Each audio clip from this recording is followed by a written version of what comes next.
Please don't click away because what we're looking at today is absolutely wild. This isn't just some AI-generated slop you see floating around. We put a ton of human research into this explainer because we are diving into a massive, utterly contradictory 2026 film phenomenon known across the internet simply as Supergirl. And hey, if you appreciate a real deep dive, go ahead and hit that like button for us right now. Right, so we are going to untangle a truly bizarre digital footprint today. If you look at the source material, the box office tracking, and the critical reviews floating around right now, this single movie title is simultaneously being described as a big-budget DC superhero blockbuster, a dark Victorian Gothic romance, and a gritty, ultra-violent Indian action thriller. It's a literal paradox. Section 1. The Supergirl Enigma. The sheer scale of the confusion here is just mind-blowing. Think about it. If you search for tickets to Supergirl right now, you might end up with 3 vastly different experiences.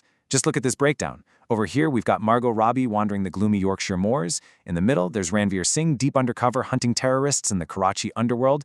And then on the far side, we have Millie Alcock flying through the sky in the new James Gunn DC universe. How does this even happen? Let's look at Section 2. A Gothic Romance. Okay, so this first timeline is driven by just immense star power. We're talking an $80 million adaptation of Emily Bronte's classic 1847 novel, Wuthering Heights. It stars Margot Robbie as Catherine Earnshaw and Jacob Elordi as the vengeful Heathcliff. What's absolutely fascinating is how Warner Brothers capitalized on a massive Galentine's Day theatrical release to build hype for this tale of romance, possession, and revenge. By the way, drop a comment down below and let me know which of these 3 totally different movies you initially thought Supergirl was. Moving on to Section 3, the Bollywood action epic. Now, the crucial thing to understand about this version is its extreme content. The Indian censor board actually ordered 21 specific modifications to the movie. They basically forced the filmmakers to tone down some highly violent scenes, explicitly targeting moments involving hammers and beheadings. Yeah, you heard that right. This understandably earned the film a strict A or adults-only certificate. And get this, even after making those 21 violent cuts, you are still sitting down for a staggering runtime of 3 hours and 52 minutes. That makes it one of the longest Indian films ever made. It's already prompting intense debates among fans about whether that massive length is going to hurt its repeat watch value. So, this massive 4-hour epic follows actor Ranveer Singh. He's playing Jaskirat Singh Rangi, who goes deep cover in the Karachi underworld as Hamza Ali Mazari. The whole plot centers on his rise as the Sher-e-Baloch and his dark, gritty hunt for the ISI mastermind behind the 26/11 attacks. The director literally had to beg fans online not to post spoilers and to stay through the end credits for a massive surprise. Actually, if you have a friend who's totally confused by all this movie drama, hit the share button and send this explainer to them so they can catch up. All right, Section 4, the DC superhero.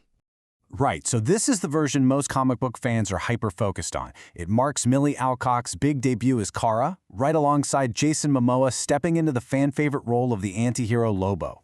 It also features a cameo by David Corenswet's Superman. Warner Brothers DC Studios did not hold back here either. They backed this specific iteration with their biggest ever promotional campaign, dropping over $100 million on partner promos alone. Let's crunch some numbers in Section 5, breaking the box office. Depending on which Supergirl we're actually tracking, the film is a financial tsunami. The Ranveer Singh spy thriller caused a record-breaking pre-sale rush in India, selling over 1 million tickets for day 1 alone. Meanwhile, the Margot Robbie Gothic romance pulled in $37.5 million over the 4-day President's Day weekend in the US, smoothly passing a $152 million overall global checkpoint. That's huge. But the financial outlook isn't entirely rosy across the board. Take a look at the pre-release tracking for the DC-specific superhero narrative. Estimates have been steadily dropping. It's currently sitting at an adjusted $51 million domestic opening for the 3-day weekend. When you compare that to the massive $125 million debut that Superman enjoyed last summer, well, it points to a potential underperformance for the comic book iteration, which is crazy considering that massive marketing budget. Which brings us to Section 6, the critical consensus. As you'd expect, on one hand, you have extremely positive hype flooding social media. Early viewers and influencers are praising the perfect casting, specifically calling the experience a total blast, and singling out Jason Momoa's turn as Lobo as an absolutely defining performance. But right next to that glowing praise, critics are ruthlessly panning this title. We've seen reviews calling the visuals dull and muddy, labeling it as a messy studio template rather than an actual movie. Honestly, right now, the discourse is just a battlefield of totally mixed expectations.